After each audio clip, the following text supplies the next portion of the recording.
welcome to Good Games Spawn Point, the show for younger gamers by gamers. I'm Hex. And I am D.A.R.R.E.N, the data-analyzing robot for the ruthless extermination of noobs. And I'm Bajo, Game Master. Game Master? Really? Well, no, but we are going to an exhibition this week all about video games called Game Masters. What is this? This looks like an 80s robot. Oh, Hex, I can't wait to check out all the games. Well, let's go then. Charging my rocket. D.A.R.R.E.N, hold on a sec, hang on. D.A.R.R.E.N, we still have to review Pokemon, the new Pokemon game, Pokemon Challenge. Yep. And D.A.R.R.E.N, I've been a bit embarrassed to ask you, but I need your help with the Ask Good Game desk. Those questions are getting really, really hard, and we need your massive robo-brain. Oh, totally.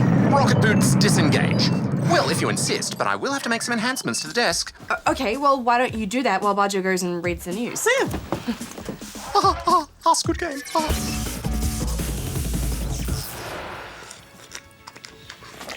A little hot. Bajo here at the Spawn Point News Desk. Rumours of a brand new game console that will run on an Android system have begun to spread. The console will be called Ouya and will allow any developer to publish games on the platform, but only if they're free to play. The console will apparently go on sale for less than $100 and will come with development kits built into the machine. Still a touch hot. Members of Japan's Liberal Democratic Party have discussed the possibility of building fully functional bipedal mech suits known as Gundams. A report has estimated the cost to build the suit would be approximately $725 million. A report has revealed some details of an upcoming LEGO movie to be called LEGO: The Piece of Resistance. The film will be a combination of live action and CG effects, and will be directed by Phil Lord and Christopher Miller, who made Cloudy with a Chance of Meatballs. Will Arnett will be playing Lego Batman in the film, while Channing Tatum is speculated to be playing the part of Lego Superman. The film is scheduled for a 2014 release.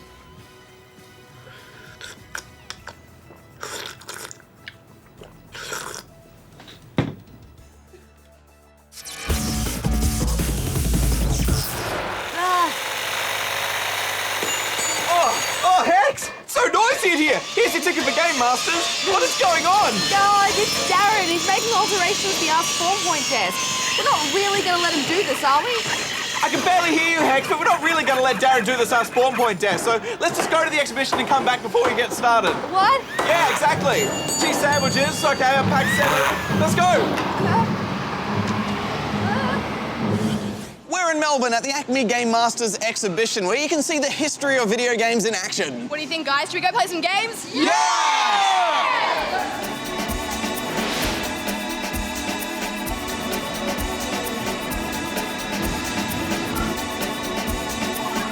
Let's have it up.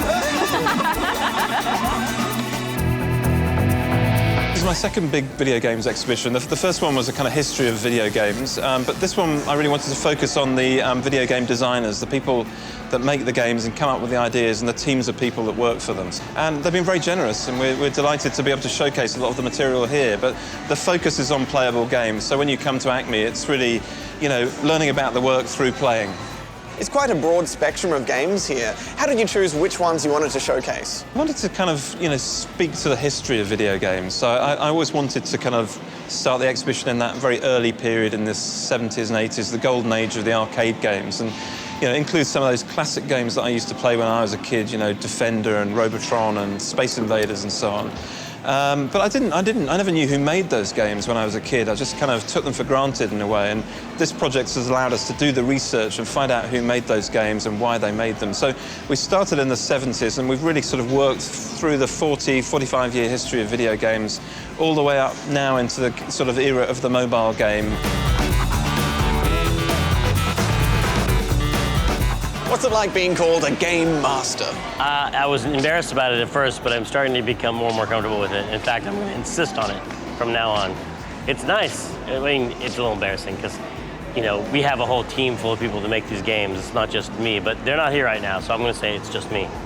To be in the games industry now is like being in the film industry in the time of Charlie Chaplin, right? You're being around when new genres are being invented every day, new technology is coming out every day, and you're getting to invent what the art form is, you know? So it's just really fun, and it's new, and also what you're making. I guess people want to make what they love, and I just love video games.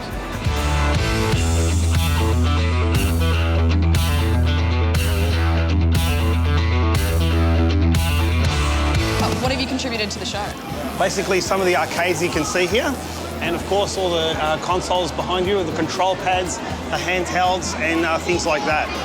And so you've been also asked to take care of and repair some of the arcade machines in the exhibition as well? Yeah, I have to look after these machines, and some are starting to go down now, being 35, 40 years old. So yeah, a lot of work ahead. In the future, they might even open up a museum to tribute video games, because the generation of video games is still pretty young. You know, it's been going since, I guess, the 60s, but it only kicked in the late 80s. So, you know, it's got plenty of time to have your museum and honour the artwork, the music, things like that. This is maybe my favourite Mega Drive game of all time. I've never played it on PC though, it's another world. From memory, it's... No, I'm dead, I'm dead. It's all right, I know what to do now. How do you jump? Nah, I hate those guys so much. Okay, here we go. I'm gonna get through it. Yes, yes. Now this guy, okay, this is great. Gotta go all the way, and then leap. And then run all the way. No! Ah.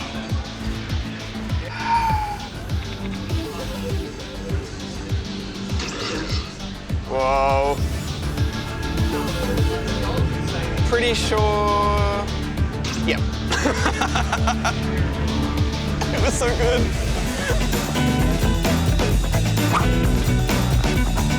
What's it like being described as a game master? I've spent my whole life trying to play up the idea of team and how it really takes, you know, it takes a village to make a game, right? And so to be singled out like this is a little strange, but it's very flattering, and I think it reflects the popularity of the kinds of games that I've made and supported over the years. So I'm totally psyched. I was working with the curators of the exhibit to make sure that they had some of the behind-the-scenes material, the design documents, schedules, concept art that led up to the creation, so people could come here and not just see the history of video games, but also understand a little bit more of the process that goes into making a video game. So it was great to be able to go back through my old archives, my history, and dig out cool things that people could see. If people take nothing else away from this exhibit, I hope it's that they understand the sort of variety of things that we sort of lump together in that category of game. What I do is completely different from what Tim Schafer does, which is completely different than what Genova Chen does, which is completely different than you know, what Fruit Ninja or Flight Control. I mean, we all do different things, and yet there's this perception, I think, especially among non-gamers, that gaming means one thing, you know, first-person shooters or whatever. Games are as varied and as magical as movies or books or television, and that comes through loud and clear in this exhibit. Hex, we've had a great time at the exhibition, haven't we? Well, yeah, but who cares what we think? Let's find out what some of the Spawnlings have to say. Well, I think the exhibition is really, really cool, and all the games are different and awesome. With some of the older games, you can't play them anymore, but, well, from what I know. But, yeah, you can play them here. Like, really good, and it's really cool playing all kinds of different games. Well, I think it's really cool how you can experience different games and, like, find new ones that you can play at home. I think it's interesting for us, but I think Mum is also enjoying it a lot. I think it's pretty cool with all the different games to play. It's really nice and it's really cool here. It's pretty cool that they've set up this giant area just for games, and it can bring gamers together that they can have a good game. I think that the new stuff is better for some things, but every now and again the old stuff can be good for other games. I think that it's a good combination of older games and newer games, so that's good. Thumbs up from me. D.A.R.R.E.N, you should really stop lasering noobs.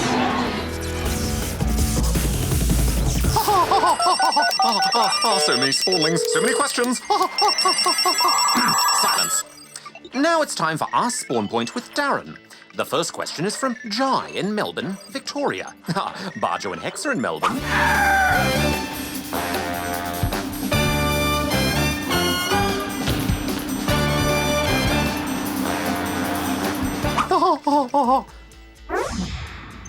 My name is Jai, and I'm 7 years old. I just want to know if there's a game that involves puzzles on Wii or DS. Please answer, or I'll be a noob! Jai, thank you for your question. There are more than a few puzzle games for Wii and DS, but for the Wii, I'd recommend Zack and Wiki, The Quest for Barbarossa's Treasure. It makes great use of the Wiimote and has some very clever puzzles to solve. Another option is World of Goo, which is one of the best puzzle games ever. On the DS, I recommend the original Puzzle Quest Challenge of the Warlords. It's a blend of duel-matching puzzles and RPG questing. The Professor Layton games also offer up some great puzzle-solving mysteries. Now, what's next? Analyzing... Henry in Gotham City, Queensland. I was wondering if Darren could throw a ball over a 2 meters. Affirmative. Charging my wind-up. Tracking ball progress. Troposphere. Stratosphere. Ionosphere. Exosphere. The ball is now in orbit.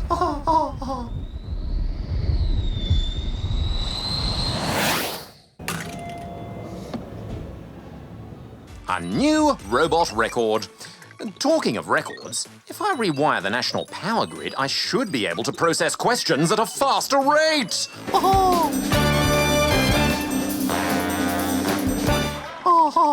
Now, this from Smiley Chip 12 in Minecraft, Victoria. Dear Good Game, I am writing to inquire about how to get inside the giant D.A.R.R.E.N in your Minecraft world.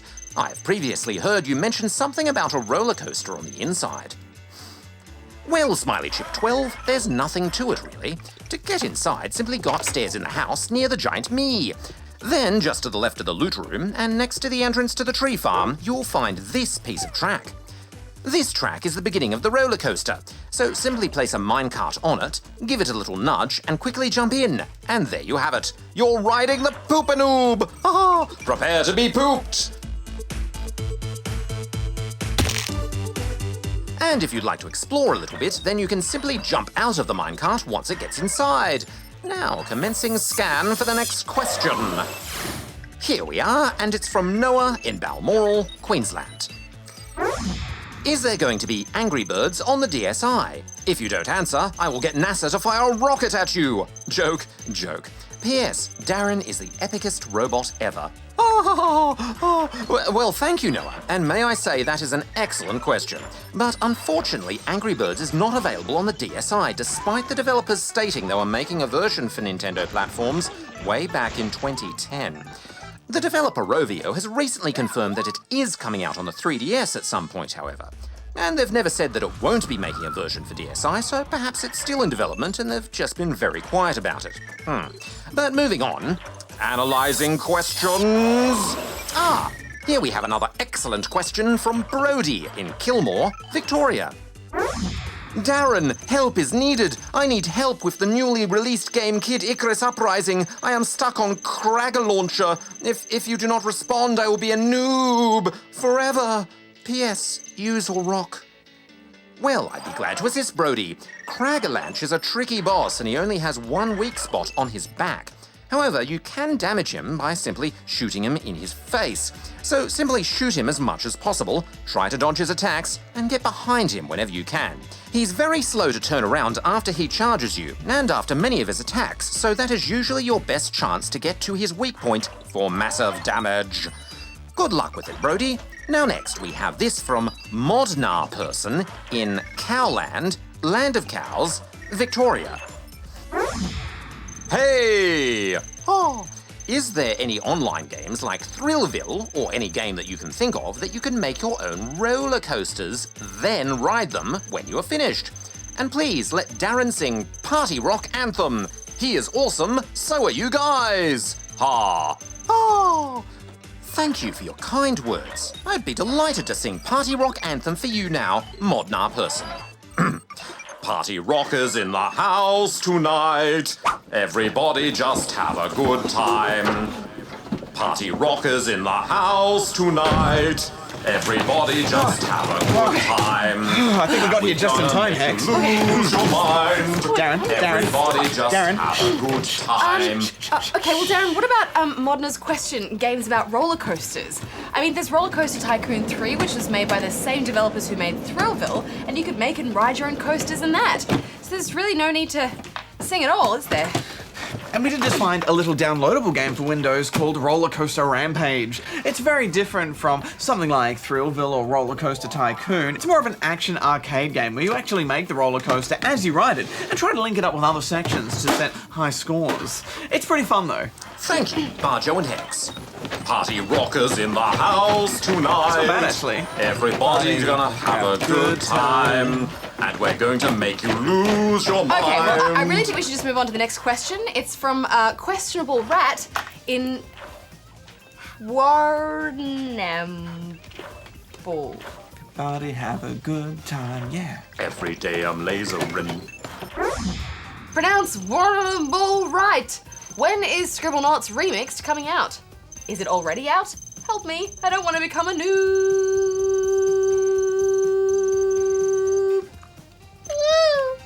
What was the name of that town, Hex? You heard me say it I didn't quite before. catch it, no, could you? I did have these on, could you? Warrnambool. Warren, what? Warrnambool. I don't think she's getting any better. No. Negative.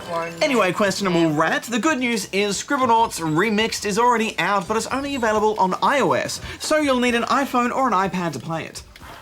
Warrnambool. Almost got it, Hex. You keep at it.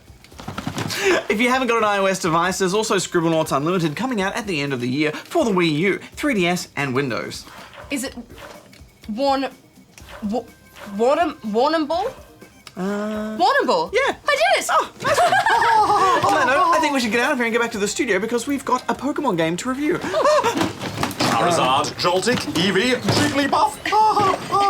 Don't forget Pikachu! Turn yourself, aren't you, Darren? Luxio, Kalia, Fix that Starmie, Tepig, Gurda, Zoroark, Gardevoir, Quagsire, Servine, Girlbot,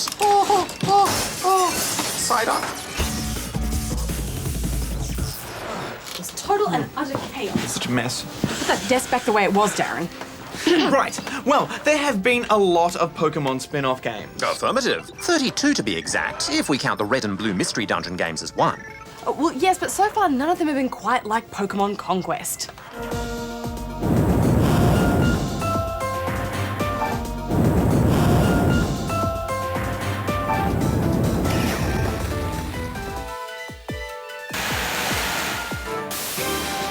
Pokemon Conquest is a tactical role-playing game from the developers of the acclaimed Nobunaga's Ambition series. You play as the new warlord of the Aurora Kingdom, trying to conquer 17 kingdoms in the hope of uniting Ransei and meeting the Pokemon that created it. But you're not the only one with this aim in mind, as all the other warlords are battling it out to meet this legendary Pokemon. It's quite refreshing to have a Pokemon game set in feudal Japan, isn't it? Well, my first thought was this isn't a Pokemon game at all. I mean, it plays more like a tactical RPG. Yeah. You place your Pokemon on an isometric grid and take it in turns to move and attack. But after a bit more time with it, I started to feel like this is actually the perfect crossover. Yeah, and they've integrated so much about what makes Pokemon unique into this game. Water attacks are still super effective against fire-type Pokemon. Abilities like Intimidate and Jagged Edge play a part in battles.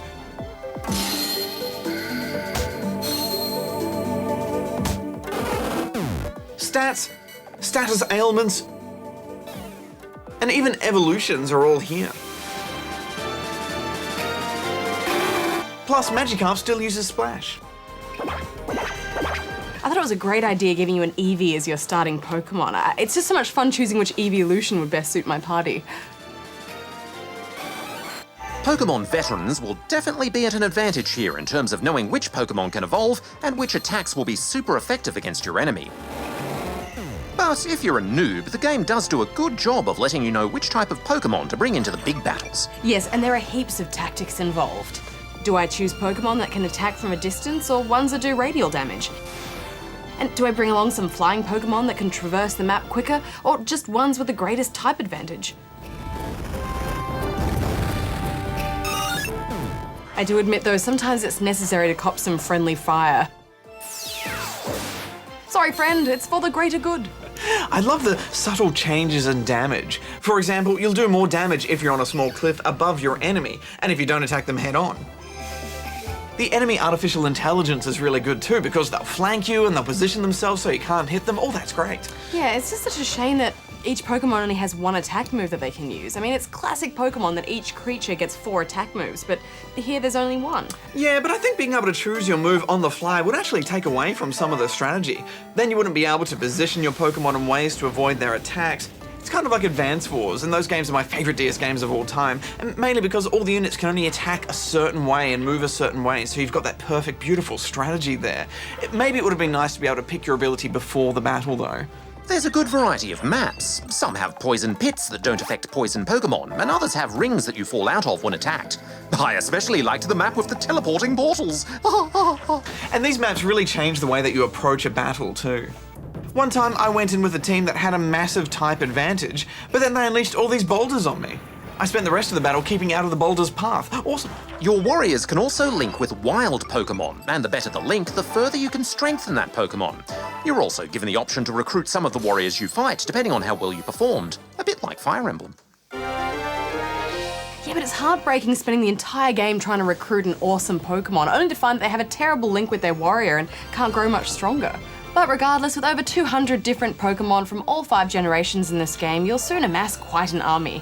Thankfully, you can delegate kingdoms to focus on specific tasks like training or searching for new warriors. The region map is almost a whole strategy game in itself. You can perform one action for each warrior per month, whether that be battling or mining for gold, all of which strengthen the link between warrior and Pokemon. But you also have to make sure you have armies in the kingdoms next to your enemies in case they invade you. You could spend hours just sorting out which warrior you want where, and delegating what you want each kingdom to be doing each month. There's a lot to keep your eye on. Yeah, I actually found that a little bit tedious. I mean, maybe my army just started getting a little bit too large, but I found it really difficult to keep track of where all my stronger Pokemon were. And it doesn't help that all your warriors' names are in Japanese. Yeah, that gets confusing. What did you think of the multiplayer? I found it a little bit disappointing, Badge. You use the warriors and Pokemon that you've already recruited, but there aren't any rewards or bonuses that carry over into the single player. I mean, all you get is a counter for your victories. Plus, turn-based strategy games are great for online because lag doesn't affect the gameplay, but there's no online multiplayer. Outrageous! There could have been leaderboards, and they could have shown which team the winners used to help newcomers. They could have even had replays of battles so you could learn strategies, but no. Also, I think the interface could have been a bit sleeker. One thing that makes Advance Wars so great is you can turn off all the battle animations and it selects your next unit automatic, so it's like, go, go, go, rah! But this, you have to click everything, and I don't know, I thought that could have been a little bit better, but perhaps I'm nitpicking. Anyway, final thoughts, Hex? Well, I suspect a lot of Poke fans will jump on this simply because it's got Pokemon in the title, but nevertheless, I still think it's one of the best Poke spin-offs out there. Even though I was frustrated with some of its flaws, I still had a great time with it. I'm giving it 8 out of 10 rubber chickens. These are my types of games, Hex. I love these types of games, and it's just a bonus that it's Pokemon, so I'm giving it 8.5 out of 10. Well, that's all the time we have for this week, but next week on the show, we'll be exploring the fantasy fighting of Rainbow Moon.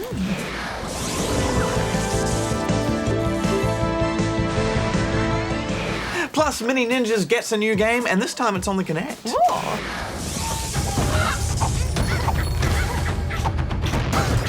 Ninjas are deadly assassins, but they'd be no match for my laser.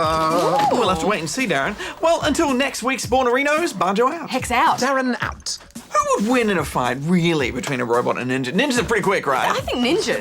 But my metal skin would be impervious to their shurikens and kunai. What if they dropped in from the ceiling? I know they have a habit of doing that. Oh, my senses are omnidirectional. They'd never sneak up on me.